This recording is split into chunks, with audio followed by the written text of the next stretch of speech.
ሰላም ቤተሰብ እንዴት ናችሁ? በያላችሁበት ሰላማችሁ ብዝት ይበልልኝ። አንድ ነገር ግን ልበላችሁ፣ የማንኛችንም ህይወትና ተስፋ በፈጣሪ እጅ ነው ያለው፣ በሰው አይደለም። በሰው ቢሆንማ እስካሁን እዚህ ምድር ላይም አንገኝም ነበረ። ሀይሚዬና ብሩኬ እዚህ ደረጃ የደረሱት በፈጣሪ ነው እንጂ በሰው አይደለም። እንደ ሰው ሴራ፣ እንደ ሰው ክፉ ማሰብ፣ እንደ ሰው ለማላየት እንደሚጣረው ቢሆን ኑሮ እዚህ ደረጃ ባልደረሱ ነበረ። ይብላኝ ለእናንተ። ሀይሚዬና ብሩኬ ግን ይታረቃሉ። ሰው ተጣልቶ አይቀርም፣ ይታረቃል። እንደተለያየ አይቀርም፣ ይገናኛል። ምክንያቱም ሁሉም ነገር በፈጣሪ እጅ ስለሆነ። ሰው በራሱ ላይ ተስፋ ሊቆርጥ ይችላል፣ በፈጣሪ ግን ተስፋ አይቆረጥም። ሁሉን ነገር የያዘው ፈጣሪ ስለሆነ እንዴት ሰው ይቅርታውን አትቀበዩ ይላል? እንኳን እኛ ተራ ሰዎች ቀርተን አይደለም የሰማው ጌታ እንኳ እኛን በደላችንን ይቅር ብሎን እንደ እኛ እንኳ እንደዚህ ለሰው ክፉ የምናስበውን በሰው ላይ ሴራ የምናስበውን የሰይጣን አስተሳሰብ ያላችሁን ሰዎች እንኳ ይቅር ብሎ እንኳ በህይወት እያኖራችሁ ነው። እንኳን ሰው ማለት ነው። ይቅር የማይባባልበት ምንም ምክንያት የለም። ሰው ይታረቃል፣ ይለያያል፣ ይገናኛል። ይህን ማወቅ አለባችሁ። እንደናንተ አይደለም። ነገ ታርቀው ይመጣሉ። እነሱ መቼም አይለያዩም። አጥብቅ የምነግራችሁ ነገር ሀይሚዬና ብሩኬ መቼም አይለያዩ። ይህን እንድታውቁ ትፈልጋለሁ። በእያንዳንዳችሁ ህይወት ውስጥ እናንተን የሚጥላችሁ እንጂ ለእናንተ ከፍታ የሚያስብ ሰው የለም፣ ከአንዳንድ ሰዎች በስተቀር ማለት ነው። የእውነቴን ነው የምላችሁ። ስኬታችሁን የማይፈልግ፣ ደስታችሁን የማይፈልግ፣ ከፍታችሁን የማይፈልግ፣ እናንተ ተደስታችሁ ማየት የማይፈልግ አንዳንድ ሰይጣን አሳቢዎች አሉ በእያንዳንዳችን ህይወት ውስጥ ማለት ነው። በራሳችሁ ህይወት ውስጥ እስኪ ራሳችሁ መርምሩ። የእነሱን ህይወት ለእነሱ ተውት። የሰውን ህይወት እናንተ አራማጅ፣ እናንተ ወሳኝ፣ እናንተ አዋቂ አይደላችሁም። ሀይሚ ደግሞ ትናንት ይቅርታውን ያልተቀበለችበት የራሷ ምክንያት አላት። እንደ ሴት ይከብዳታል። ምክንያቱም ብዙ ያልተፈቱ ነገሮች ስላሉ፣ ስለሚያስፈራት፣ ስለሚያስጨንቃት። ገባችሁ አይደለ?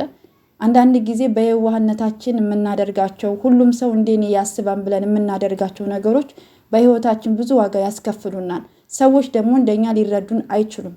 ብሩኬም በየዋህነቱ ሁሉም ሰው እንደራሱ ያስባል ብሎ ስለሚያስብ፣ ሁሉም በራሱ አስተሳሰብ በራሱ እይታ ስለሚያደርግ ሰዎች ላይ ሲመጣ ደግሞ ሌላ ነገር ይዞ ይመጣል። ግን ሁሉን የሚያውቀው ግን ደግሞ ፈጣሪ ነው። እሺ ምናልባት ሀይሚዬ ልጁ የእሱ ከሆነ ልጅቷ ህይወታችንን ትበጠብጠዋለች፣ ተመልሳ ትመጣለች፣ ነገም እንደዚህ አይነት ነገር ይደገምብኛል ብላ ስለፈራች እንጂ ብሩኬን ይቅርታውን ላለመቀበል ፈልጋ ወይም የይቅርታ ልብ ስለሌላት አይደለም። እሺ ነገሮች ደግሞ መንገዳቸውን ሁሉ ይስተካከላል። ይብላኝ ለእናንተ። ይብላኝ ማለት እኔ እንጃ አላቅም። ይቅርታ ማድረግና ይቅር ማለት እኮ ትልቅነት ነው። እንኳን እኛ አይደለንም ፈጣሪ እንኳ ይቅር ብሎን እንደኛ ኃጢአት እንደኛ በደል ሳይሆን እንደኛ ክፋት ሳይሆን እንደሱ ቸርነት ያኖረናል። የእውነቴን ነው የምላችሁ። ግን በዚህ ልክ ሰው እንዲለያይ መደገፍ፣ እኔ እኮ ሀይሚና ብሩኬ ተለያይተው እናንተ ህይወት ላይ ምን እንደሚያደርጉላችሁ አላቅም። ብሩኬ ስለተንበረከከ ምንም ክብሩ የሚቀንስበት ነገር የለም።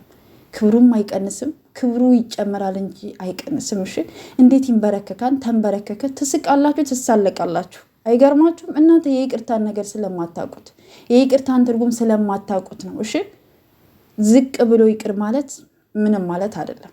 እሺ እሷም ነገ ዝቅ ብላ ተንበርክካ ይቅርታ ብትጠይቀው ክፋት የለውም። ገባችሁ አይደለ? የሰው ልጆች ነን። ዝቅ ያለ ከፍ ይላል እንጂ ዝቅ አይልም። እሺ ይህም ማወቅ አለባችሁ። ዝም ብላችሁ እኔ ብቻ አዋቂ፣ እኔ ብቻ ተናጋሪ፣ እኔ ብቻ ፈራጅ አትበሉ። የእያንዳንዳችሁን ህይወታችሁን እናንተ መርምሩ። በእናንተ ህይወት ላይም እንደዚህ አይነት ሴራ እንደሚሰራባችሁ ማወቅ አለባችሁ። የማንም ሰው ህይወት፣ ማንኛችንም ህይወት ውስጥ ፍጹም ህይወት የለንም። ይህን ታውቃላችሁ። በአንዱ ስንደሰት በአንዱ እንከፋለን። በአንዱ ደግሞ የእኛን ስኬት የማይፈልግ ሲኖር፣ በአንዱ ደግሞ የእኛን ስኬት እና ከፍታ የሚመኝ ሰዎች አሉ። ግን በዚህ አጋጣሚ ሳላመሰግናችሁ የማላልፈው ነገር በጣም ቅን ሀሳቢ መልካም እህቶች አላችሁ። የጨሪቃ ፋሚሊዎች፣ የሰውን ውድቀት የማትመኙ፣ የሰውን ከፍታ ብቻ የምትመኙ እግዚአብሔርን ነው ተስፋ ያልቆረጣችሁ በጣም ብዙ እህቶች አላችሁ። እናንተ ሁሉ ጊዜ አሸናፊዎች ናቸው። የእውነቴ ነው። እናንተ ራሱ መንገዳችሁ ሁሉ የቀና ነው። ምክንያቱም እናንተ መልካም ሀሳቢዎች እና ቅን ሀሳቢዎች ስለሆናችሁ፣ እግዚአብሔር ደግሞ ከመልካሞች ጎን ነው። ሁሉ ጊዜ አሸናፊ ናችሁ።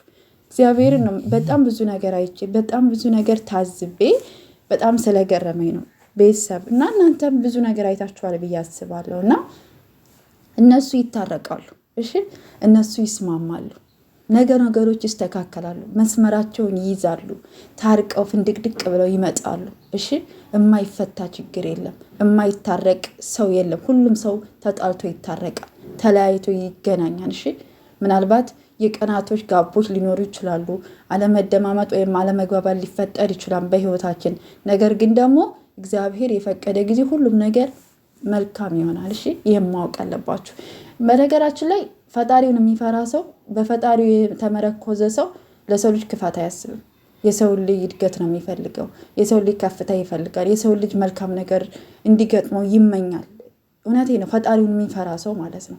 ምክንያቱም ፈጣሪ እንደዛ ስለሚያስተምረን እንደዛ ስለሚለን ማለት ነው። ግን የአንዳንድ ሰዎች ክፋት ደግሞ መስመር አለፈ። ሁሉም ልክ አለው። የእውነቴን የራሳችሁን ህይወት ኑሩ። ዝም ብላችሁ አትቀባጥሩ። የፈለጉትን ስራ ይስሩ። የፈለጉትን እየተጣሉ ይቅርታ ይባባሉ። እናንተ አይመለከታችሁም። እናንተ ከፈለጋችሁ ቪዲዮዎቻቸውን ማየት ነው። ከዛ ውጭ ግን በማይመለከታችሁ ነገር አትግቡ። በቃ እናንተ ወዳጅ እናንተ እንትን ባይ ምናምን አትሁኑ። ምክንያቱም እናንተ አሁን ወዳጅ ሆናችሁ ነው አይደለም? ሀይሚን የምትወዷት ከሆነ የምትወደውን ውደዱላት። እሺ፣ ከቻለን ሰዎችን ማስታረቅ፣ ሰዎችን ማግባባት፣ ካሉበት ጭንቀት ወይም ካሉበት ፈተና ወይም ካሉበት ከፈጣሪ በታች ማገዝ ነው እንጂ አዎ እንዲህ ነው ምናምን አይባልም። ነውር ነው። እሺ